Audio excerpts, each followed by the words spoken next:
She cheated with her billionaire boss. Want a divorce. I agreed without a fight. Big mistake on her part. While she was busy with him, I discovered what she'd really been hiding. Then I met his wife.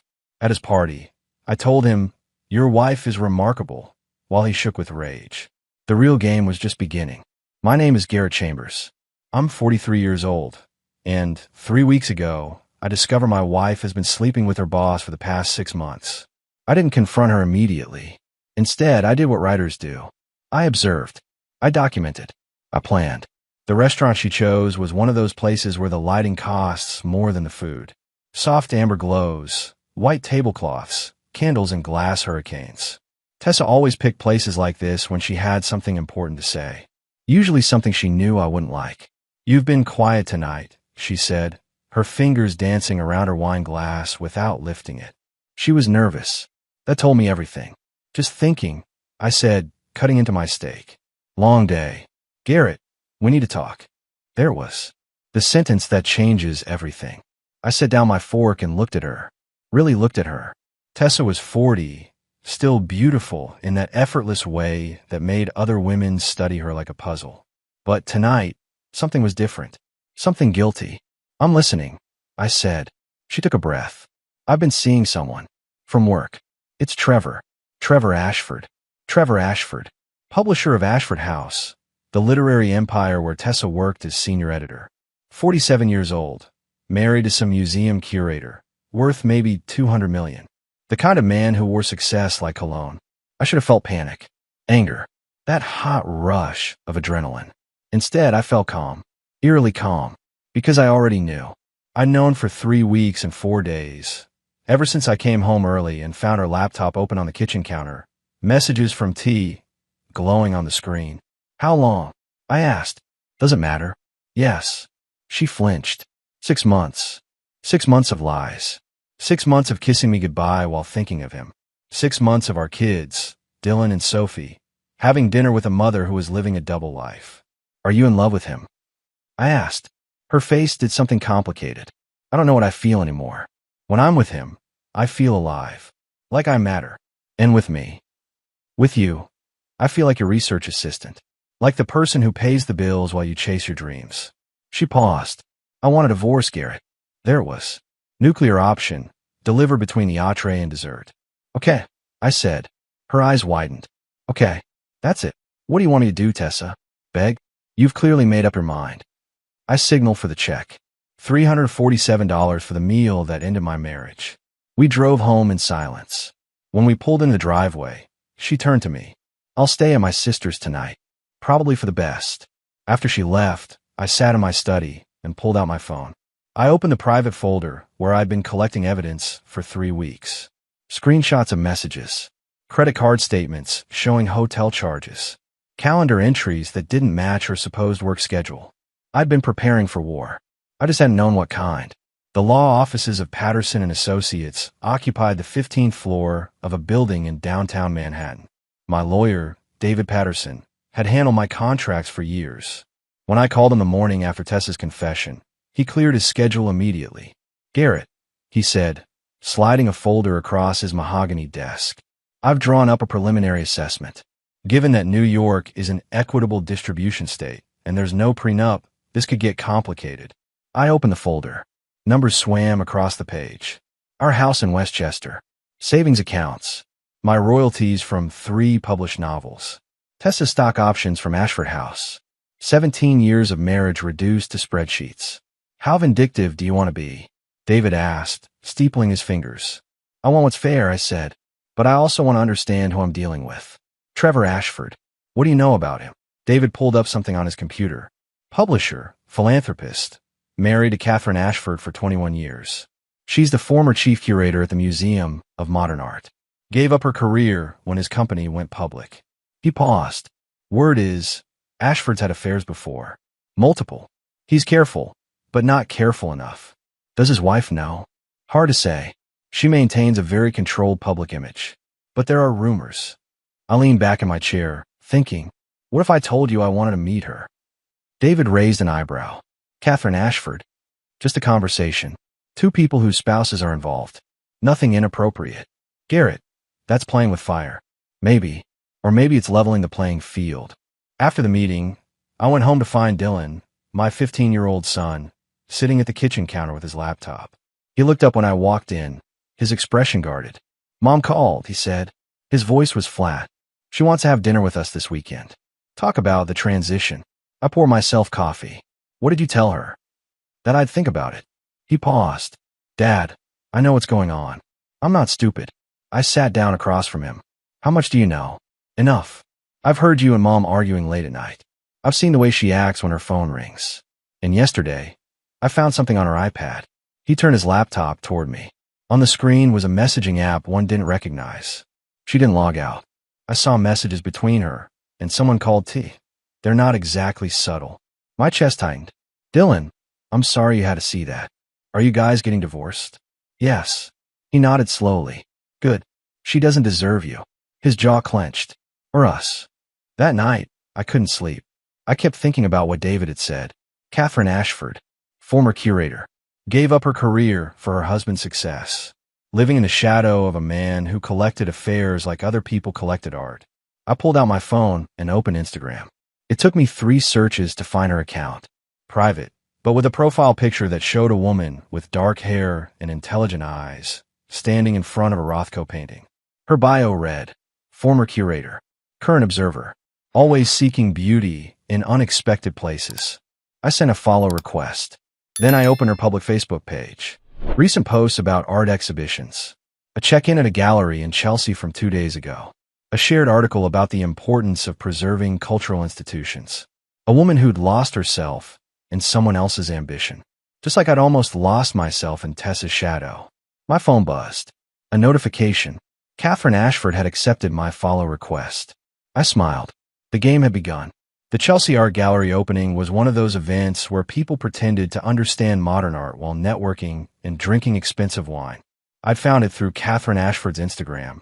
She'd posted about an emerging artist's exhibition opening Thursday night. I arrived at 7, dressed in dark jeans and a blazer.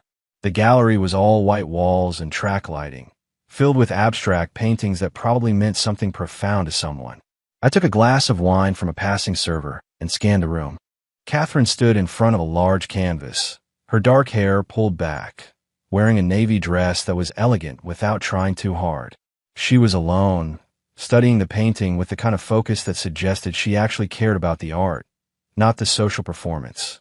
I walked over and stood beside her, looking at the painting. Layers of blue and gray, like storm clouds breaking over water. "What do you see?" I asked. She turned, slightly startled, then smiled. A real smile, not the practice kind. "Honestly, I see someone try to capture the moment before everything falls apart. That tension right before the storm breaks. That's specific. I used to be a curator. Specificity was my job." She extended her hand. "Catherine Ashford." "Garrett Chambers." I shook her hand. Her grip was firm, confident. "I'm a writer. I follow you on Instagram. Your posts about art are actually insightful, not just the usual pretentious gallery talk." She laughed. "That's a low bar, but thank you." She gestured at the painting. "Are you here for the art or the networking?" "The art. I'm working on a novel about an artist, trying to understand how people see the world differently." It wasn't entirely a lie. I'd been researching art for a subplot. "What kind of novel?" "Literary fiction. About a man who realizes he's been living someone else's version of his life. He has to figure out who he actually is underneath all the expectations." Catherine's expression shifted. Something knowing and sad. "That sounds like a story worth telling." We spent the next hour walking through the gallery, discussing the pieces. Catherine had a way of explaining art that made it accessible without dumbing it down. She talked about negative space, about what artists chose not to show being as important as what they revealed. "I miss this," she said quietly, standing in front of a sculpture made of twisted metal. "Curating, building exhibitions, having conversations about meaning instead of just managing social calendars and charity galas." "Why did you stop?" "My husband's company went public. Suddenly, I needed to be a certain kind of wife. The kind who hosts dinners and sits on boards and makes them look good in magazines." She paused. "The kind who doesn't have her own career that might overshadow his." "That sounds lonely." She looked at me, really looked at me. "It is." My phone buzzed. A text from Tessa. We need to talk about the house. And the kids. Can you meet tomorrow? I silenced it. I'm sorry, I said to Catherine. Where were we? Talking about loneliness, she said. Though I think we were both being too polite to call it what it is. What is it? Surrender. We gave up pieces of ourselves to make other people comfortable, and now we're not sure how to get those pieces back. The honesty was startling. Beautiful, even. Can I buy you coffee? I asked. There's a place around the corner. We can continue this conversation somewhere without quite so many people pretending to understand abstract expressionism. Catherine smiled. I'd like that. As we left the gallery together, I felt something shift. This wasn't just reconnaissance anymore. This was connection. The coffee shop was small and dark, the kind of place where conversations felt private even when you were surrounded by strangers. Catherine ordered an espresso. I got a black coffee. We sat in a corner booth, and the pretense of the gallery fell away. I should tell you something, I said. I didn't find that gallery opening by accident. I followed you on Instagram because I wanted to meet you. Catherine's expression didn't change. I know. You know, Garrett, I'm not naive. A writer I've never heard of suddenly follows me, shows up at a gallery I posted about, and just happens to be charming and insightful. She sipped her espresso. I looked you up while you were getting our drinks. 3 published novels, moderate success, and married to Tessa Chambers, senior editor at Ashford House. My husband's company. My chest tightened. I can explain. Please do. I took a breath. 3 weeks ago, I discovered my wife has been having an affair with your husband. She told me 4 days ago that she wants a divorce. I spent those 3 weeks trying to understand who I was dealing with, and that led me to you. Catherine set down her cup carefully. Her hands were steady, but I could see the tension in her jaw. How long has it been going on? 6 months, according to Tessa. 6 months. She laughed, but there was no humor in it. That's actually longer than most of Trevor's affairs usually last. You must really like her. You knew. I've known about Trevor's infidelity for years. Not always the specific women, but the pattern. Late nights at the office. Unexplained charges on credit cards he thought I didn't monitor. Lipstick on collars. Perfume that wasn't mine. She looked directly at me. I hired a private investigator 8 months ago. He's documented 4 different women Trevor's been involved with in the past 2 years, including your wife. The revelation hit me like a physical blow. 4. Trevor collects beautiful, ambitious women the way other men collect cars. He makes them feel special, powerful, like they're part of something bigger than themselves. And then he moves on when someone younger or more exciting comes along. Catherine's voice was clinical, detached. Tessa's just his current acquisition. Why did you stay? Because leaving meant admitting I'd wasted 21 years on a man who never saw me as anything more than a trophy. Because I have a daughter who's 15, and I wanted to protect her from the truth about her father. Because I convinced myself that financial security was worth the loneliness. She paused, but mostly because I was afraid. Afraid I'd given up so much of myself for him that there wouldn't be anything left if I walked away. I reached across the table and took her hand. She didn't pull away. Catherine, I came here tonight thinking I was going to use you. Get information about Trevor. Maybe make him uncomfortable by befriending his wife. Strategic revenge for what he and Tessa did to my family. And now I'm realizing you're not a strategy. You're a person who deserves better than what you've been given. She squeezed my hand. So are you, Garrett. We sat there in that small coffee shop, 2 people who'd been betrayed by the same 2 people, finding something unexpected in each other. Not love. Not yet. But understanding. Recognition. The knowledge that we weren't alone in this. I want to see him lose everything, Catherine said quietly. Not just his reputation or his money. I want Trevor to understand what it feels like to be erased by someone you trusted. Then let's help each other, I said. No more secrets. No more pretending. We build our cases together, support each other through the divorces, and make sure they both understand exactly what they've thrown away. Catherine nodded. Partners. Partners. We exchanged numbers. Real contact information, not just Instagram handles. As we left the coffee shop, Catherine turned to me. Thank you for being honest with me tonight, even about your initial intentions. Thank you for not walking away when you figured out who I was. Garrett, I stopped walking away from hard truths when I hired that private investigator. I'm done running. I watched her get into a car and drive away, and I felt something I hadn't felt in weeks. Hope. Dylan was waiting for me when I got home from meeting Catherine. He sat at the kitchen counter, his laptop open, looking like he had something to say. "Dad, we need to talk," he said. I poured myself water and sat across from him. "What's on your mind?" He turned his laptop toward me. On the screen was a folder labeled Evidence. Inside were dozens of audio files, each labeled with dates spanning the past 14 months. "What is this?" I asked. "Recordings of Mom on her phone calls, talking to Trevor, talking to her friend about Trevor, planning when they'd meet up."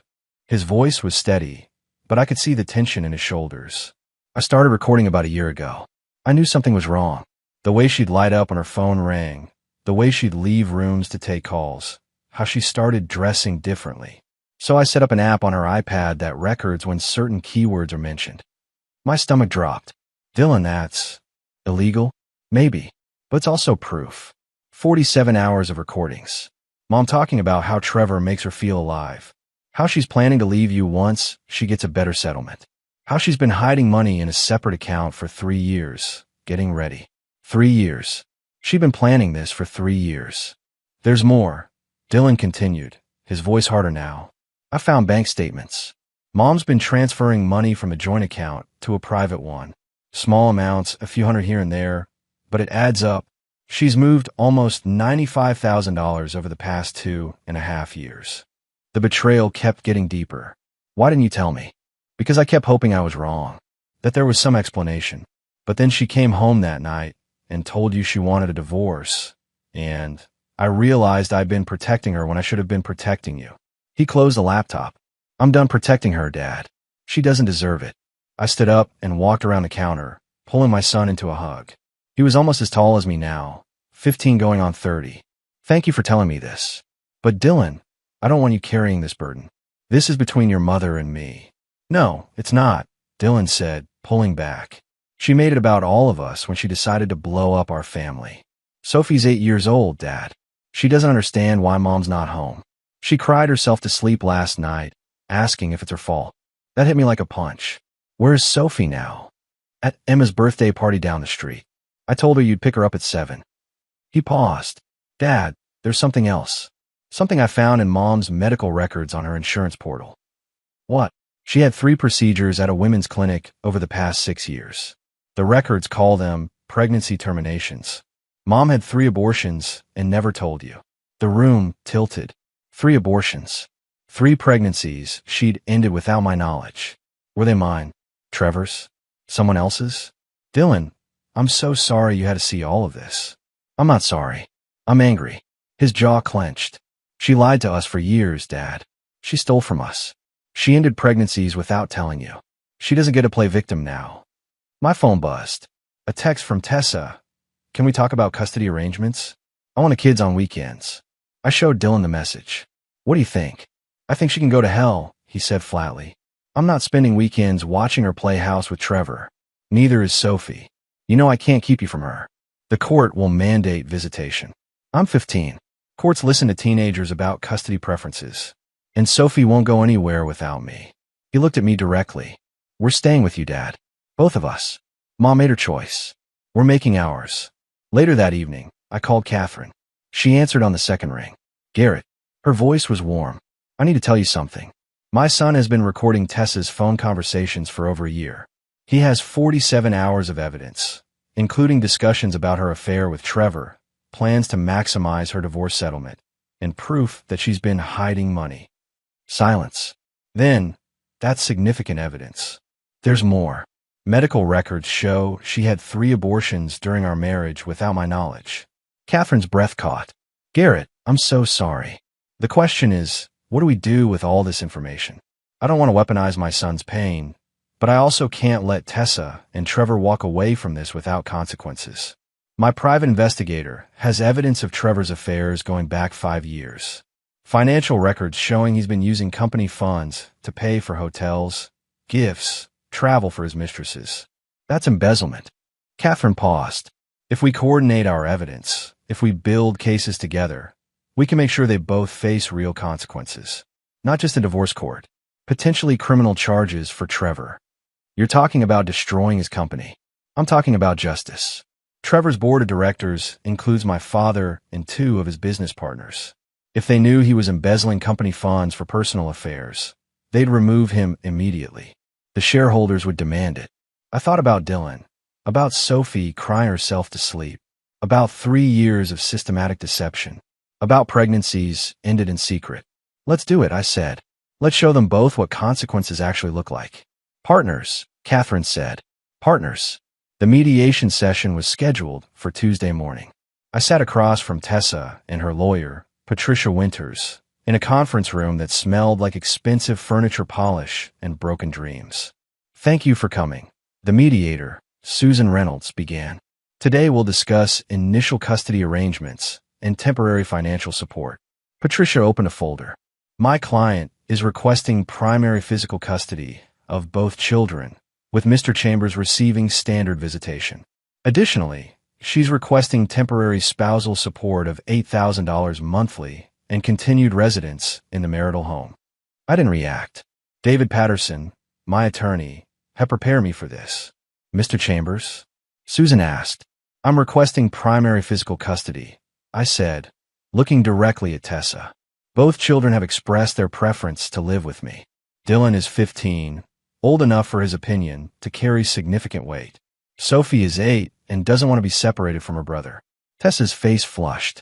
That's not fair, Garrett. You've been turning them against me. I haven't said a word against you to our children. But they're not blind. Tessa, they see what's happening. This is ridiculous, Patricia interjected. Mrs. Chambers has been the primary caregiver throughout the marriage. She's entitled to custody. Was she the primary caregiver? David asked mildly. Or was Mr. Chambers, who worked from home while Mrs. Chambers worked 60-hour weeks at the office? He slid a document across the table. School records showing Mr. Chambers attended 93% of parent-teacher conferences. Medical records showing he took the children to 87% of doctor appointments. Mrs. Chambers was building her career. Mr. Chambers was raising their children. Tessa's lawyer scanned the documents, her expression tightening. Furthermore, David continued, we have evidence that Mrs. Chambers has been systematically transferring marital funds to a private account without Mr. Chambers' knowledge. $95,000 over 2.5 years. We're prepared to file a motion for return of those funds plus penalties. The color drained from Tessa's face. How did you? It doesn't matter how we know, I said. What matters is that you've been planning this divorce for years while pretending everything was fine. You've been stealing from our family to fund your exit strategy. That money was for emergencies, Tessa said weakly. Was Trevor Ashford an emergency? David asked. Because we also have evidence that a significant portion of those funds were spent on gifts, travel, and accommodations related to your extramarital affair. Patricia held up a hand. We need a recess. I need to consult with my client. Take all the time you need, David said. In the hallway, David turned to me. That went well. Her attorney wasn't expecting us to have financial documentation. What happens now? They'll regroup. Probably try to negotiate a better settlement rather than have all of this come out in court. The hidden accounts, the affair, the systematic deception. None of it looks good for her. My phone buzzed. A text from Dylan. How's it going? I replied, good. She's rattled. Another text came through. This one from Catherine. Trevor just got a letter from his board requesting an emergency meeting. My father made sure they received copies of the expense reports showing company funds used for personal purposes. He's panicking. I smiled. The pieces were falling into place. 15 minutes later, we reconvened. Tessa looked like she'd been crying. Patricia's expression was tight. My client is willing to agree to joint physical custody, Patricia said. 50-50 split. She'll withdraw her request for spousal support in exchange for Mr. Chambers not pursuing the matter of the separate account. No, I said. Everyone looked at me. Garrett, David started. No. I repeated, looking at Tessa. You don't get to steal from our family, lie to our children, destroy our marriage, and then negotiate like this as a business transaction. I want primary custody. The kids stay with me during the school week. You get alternating weekends. And you're returning every dollar you took from that joint account, or I'm filing criminal charges for theft. You can't do that, Tessa said, her voice breaking. Watch me. I've been accommodating our entire marriage. Tessa, I made myself smaller so you could shine brighter. I supported your career while raising our children. I forgave 1,000 small betrayals because I thought we were building something together. I stood up. But I'm done being accommodating. You made your choice. Now live with the consequences. I walked out of the mediation, David hurrying to catch up with me. Garrett, that was risky. I know. But I'm tired of playing defense. It's time to show her who she's actually dealing with. Trevor Ashford's emergency board meeting happened 3 days after our mediation. Catherine called me that evening, her voice electric with satisfaction. It's done, she said. The board voted to suspend Trevor pending a full financial audit. My father presented evidence of over $340,000 in company funds used for personal expenses. Hotels, jewelry, travel, all for his affairs. $340,000. I whistled. That's more than I expected. Trevor's been doing this for years. He thought he was untouchable. Catherine paused. The board also discovered he gave Tessa a promotion last year that came with stock options worth about $200,000. The timing coincided with the start of their affair. That's a conflict of interest violation. Can they take the options back? They're reviewing all compensation decisions Trevor made without proper board approval. Tessa's promotion is at the top of the list. Catherine's voice softened. How are you doing? I know this is a lot. I'm managing. Dylan and Sophie are my priority right now. Dylan's angry, which I understand. Sophie just wants things to go back to normal, which breaks my heart because I can't give her that. I'd like to meet them, if you're comfortable with that. The suggestion surprised me. You want to meet my kids? I want to know the people who matter to you, but only if you think they're ready. I thought about it. Dylan knew about Catherine, knew I'd been meeting with Trevor's wife to coordinate our divorces. Sophie didn't know the details yet, just that mommy and daddy were separating. Let me talk to Dylan first, I said. See how he feels about it. That night, I found Dylan in his room, headphones on, working on homework. He pulled them off when I knocked. What's up, Dad? Catherine Ashford wants to meet you and Sophie. I wanted to see how you felt about that. Dylan set down his pencil. Trevor's wife? The one helping you with the divorce? Yes. We've been coordinating our evidence, supporting each other through the process. She's become a friend. Just a friend. I sat on the edge of his bed. Honestly, I don't know what she is yet. We're both going through divorces. We're both trying to figure out who we are outside of our marriages. But yes, she matters to me. Dylan nodded slowly. Does she make you happy? She makes me feel like I'm not alone in this. Like someone actually sees me. Then I'll meet her. But Dad, if she hurts you, I'm going to be pissed. I laughed. Fair enough. 2 days later, Catherine came to the house for dinner. I told Sophie we had a friend visiting. Nothing more. She was too young for the complications. Catherine arrived at 6, carrying a bag from a local bakery. I brought dessert, she said. I didn't know what kids liked, so I got an assortment.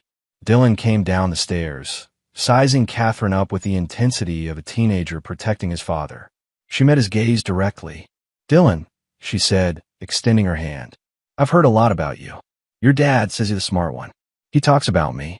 Dylan asked, shaking her hand. Constantly. About how you've been holding the family together. How you're mature beyond your years. How proud he is of you. Catherine smiled. Those are hard shoes to fill, but it sounds like you're managing. Dylan's defensive posture softened slightly. Thanks. Sophie bounded into the room, all energy and curiosity. Hi, I'm Sophie. Are you Dad's friend? I am, Catherine said, crouching down to Sophie's level. My name is Catherine. I brought cookies. Want to help me set them out? Yes. Sophie grabbed Catherine's hand and dragged her toward the kitchen. Dylan watched them go, then turned to me. She's not what I expected. What did you expect? I don't know. Someone more calculated. She seems genuine. She is. We had dinner together. Pasta, salad, nothing fancy. Catherine asked Sophie about school, listened to her talk about her friends and her art projects. She asked Dylan about his college plans, his interest in computer science. She was present, engaged, real. After Sophie went to bed, Dylan excused himself to do homework. Catherine and I sat in the living room, wine glasses in hand. Your kids are wonderful, she said. Dylan's protective of you. Sophie's full of light. You've done a good job with them. Thanks. They're navigating this better than I expected, though I know it's hard on them. Catherine set down her glass. Garrett, I need to tell you something. Trevor's lawyer contacted mine today. He wants to fast-track the divorce. He's offering me a settlement. $60 million, the house in the Hamptons, full custody of our daughter when she's not at school. All I have to do is sign an NDA about his affairs and agree not to cooperate with any investigations into company finances. That's a lot of money. It's hush money. He's trying to protect himself from criminal charges and public humiliation. She looked at me. I'm not taking it. Why not? Because $60 million doesn't give me back the 21 years I spent being invisible. It doesn't undo the humiliation or the loneliness or the sense that I gave up everything I love for a man who never valued me. Catherine's voice was firm.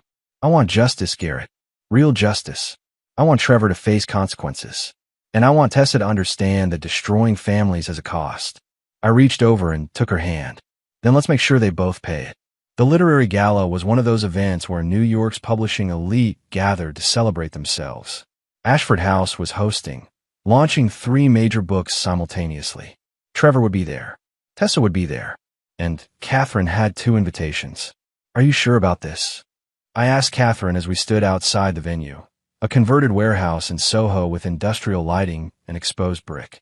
She looked stunning in a red dress that Trevor had always hated, had told her was too bold, too attention-seeking. Tonight, she wore it like armor. I'm sure, Catherine said, taking my arm. Trevor needs to see that I'm not hiding, that I'm not ashamed, that I've moved on. Inside, the party was already in full swing. Writers, agents, editors, all mingling with champagne glasses and calculated conversation. I spotted Tessa across the room, standing next to Trevor, wearing the emerald dress she knew made her eyes look striking. She saw me at the same moment I saw her. Her face went white. Trevor followed her gaze. When he saw Catherine on my arm, his expression shifted from surprise to fury. He started walking toward us, Tessa trailing behind. Catherine, Trevor said, his voice tight with barely controlled anger. What are you doing here? Attending a literary event, Catherine said smoothly. I was invited. You remember Garrett Chambers, don't you? Award-winning novelist. I've been consulting with him on a project. Trevor's eyes narrowed. He looked at me like he was trying to place me. Chambers. That name sounds familiar. It should, I said. My wife works for you. Tessa Chambers, senior editor. The recognition hit Trevor's face. Then the calculation. He looked between Catherine and me, putting the pieces together. You too, Trevor started. Our friends, Catherine finished. We met in an art gallery. Discovered we had common interests. Shared experiences. She smiled sweetly. Garrett's been teaching me about the publishing world. I'm thinking of getting back into curation. Perhaps opening my own gallery. Tessa stepped forward, her voice low and urgent. Garrett, can we talk privately? I don't think we have anything to discuss that Catherine and Trevor can't hear, I said. Please, Tessa said, and I heard desperation in her voice. Fine. 5 minutes. I turned to Catherine. I'll be right back. Tessa led me to a quiet corner. What are you doing? With her. Having a conversation. Building a friendship. What does it look like? It looks like you're trying to get revenge by cozying up to Trevor's wife. Revenge. I laughed. Tessa, I don't need revenge. You and Trevor are destroying yourselves just fine without my help. I'm just making sure I have a front row seat. The board suspended Trevor today. They're investigating his finances. Catherine's father is leading the charge. I know. Catherine told me. Tessa's face flushed. You're working together, coordinating against us. We're supporting each other through our divorces. There's a difference. I leaned closer. But here's what you need to understand. You don't get to blow up my life, steal from our family, lie to our children, and then dictate who I spend time with. I'm done being the accommodating husband. This is who I am now. Garrett, please. Save it. I need to get back to Catherine. We have a party to enjoy. I walked away, leaving Tessa standing there looking lost. When I reached Catherine, she was talking to an art dealer, discussing a potential exhibition space. She looked alive, engaged, nothing like the invisible wife she'd been. Trevor approached us again, this time alone. His face was red, his hands clenched at his sides. Stay away from my wife, he said to me, his voice low and threatening. Your wife. Catherine interjected. Trevor, we're getting divorced. Or did you forget that part when you were too busy sleeping with your employees? Catherine, this isn't the place. No, it's the perfect place. All your colleagues, your business partners, watching you realize that you've lost control. She stepped closer to him. I know about the embezzlement, Trevor. I know about all of it. And soon, everyone else will too. Trevor's face went from red to pale. You're bluffing. Am I? Catherine turned to me, smiling. Garrett, didn't you say you want to get some air? This party's getting a bit stifling. Absolutely, I said, offering her my arm. As we walked toward the exit, I leaned close to Catherine and whispered, Your wife is remarkable, Trevor. Absolutely remarkable. I felt Trevor's eyes boring into my back as we left. Could sense his rage from across the room. Catherine squeezed my arm. That felt good, she said. It looked good too. Outside, Catherine turned to me, her eyes bright. Thank you for coming tonight. For standing with me. Thank you for inviting me. For letting me be part of your revolution. She kissed my cheek. This is just the beginning, Garrett. Wait until they see what comes next. Trevor Ashford's fall happened faster than anyone expected. 3 weeks after the literary gala, the board of Ashford House voted unanimously to remove him as publisher. The financial audit revealed systematic misuse of company funds totaling over $400,000 spanning 5 years. Criminal charges were filed. Catherine called me the day the news broke. It's over, she said. Trevor's out. The company's installing an interim publisher while they search for permanent replacement. How do you feel? Vindicated. Exhausted. Free. She paused. Garrett, there's more. Tessa was fired this morning. The board reviewed her promotion and determined it violated company policy. They're revoking her stock options and demanding she return the bonus she received.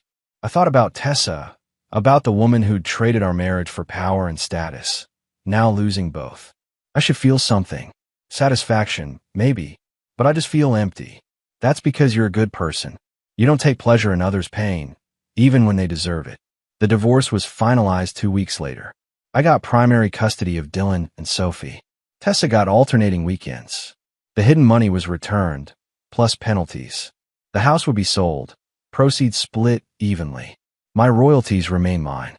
Her stock options, now worthless, were hers. Dylan took the news calmly. Sophie cried but recovered quickly. Kids are resilient in ways adults forget. Catherine's divorce moved slower.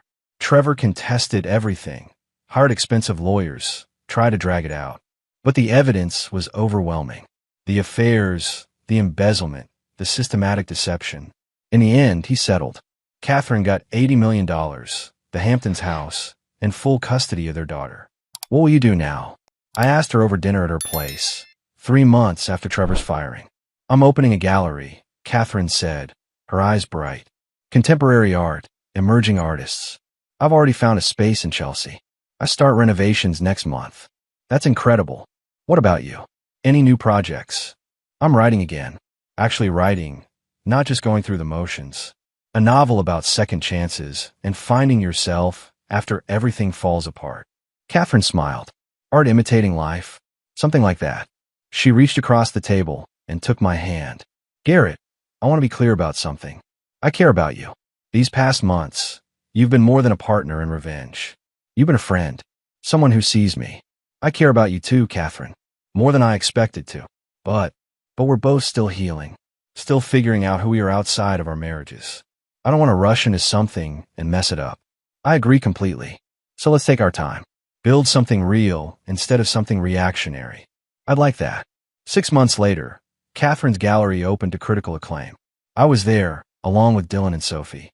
We stood in front of a painting, a landscape of storm clouds breaking over water, and Catherine explained the artist's vision. Sophie tugged my sleeve. Dad, is Catherine your girlfriend? I looked at Catherine, who was smiling. She's someone very important to me. Is that okay with you? Sophie nodded. I like her. She's nice, and she makes you smile. Dylan rolled his eyes but grinned. Just don't get weird about it, Dad. That night, as I drove home with my kids, I thought about Tessa. She'd taken a job at a smaller publishing house, struggling to rebuild her reputation. Trevor was facing trial for embezzlement. Both of them had gotten exactly what they'd earned. But I wasn't thinking about them anymore. I was thinking about Catherine, about the life we were building slowly, carefully, about Dylan and Sophie, resilient and strong, about the novel I was writing, the best work I'd ever done. Tessa had wanted me to feel small. Instead, I'd learned to take up space. She'd wanted me to break. Instead, I'd rebuilt myself into something stronger. That was the real victory. One year after Tessa asked for a divorce, I stood in Catherine's gallery at the opening of her second major exhibition. The space was crowded with collectors, critics, and art enthusiasts. Catherine moved through the room with confidence, explaining pieces, introducing artists, being exactly who she was meant to be. Dylan was talking to one of the artists, asking intelligent questions about technique. At 16, he developed an interest in digital art, was applying to colleges with strong computer graphics programs. He'd forgiven Tessa, eventually, but he lived with me full-time now. His choice, Sophie, now 9, was sketching in a corner, capturing the gallery scene in her notebook. She'd started art classes, discovered she had talent. She still saw Tessa on weekends, but the relationship was different now. Cautious, rebuild on new terms. Catherine found me by the window. What are you thinking about? How far we've come. A year ago, we were both trapped in marriages that were killing us slowly. Now look at us. You publish a novel that got starred reviews. I have a successful gallery. Our kids are thriving. She smiled. We did pretty well for two people who were supposedly too damaged to start over. What happened to Trevor? I asked. I hadn't followed the news in months. Convicted on 3 counts of embezzlement. Sentenced to 18 months in federal prison. He starts next month. Catherine's voice was matter of fact. Tessa testified against him, trying to distance herself from the whole thing. Did it work? Not really. Her reputation in publishing is ruined. Last I heard, she was working as a freelance editor, barely making ends meet. I should have felt satisfaction. Instead, I just felt tired. I don't want to talk about them anymore. They're not part of our story.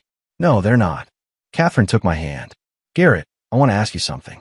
My daughter is coming home from boarding school for the summer. I'd like her to meet you. Officially. As someone important in my life. I'd like that. Dylan and Sophie could meet her too.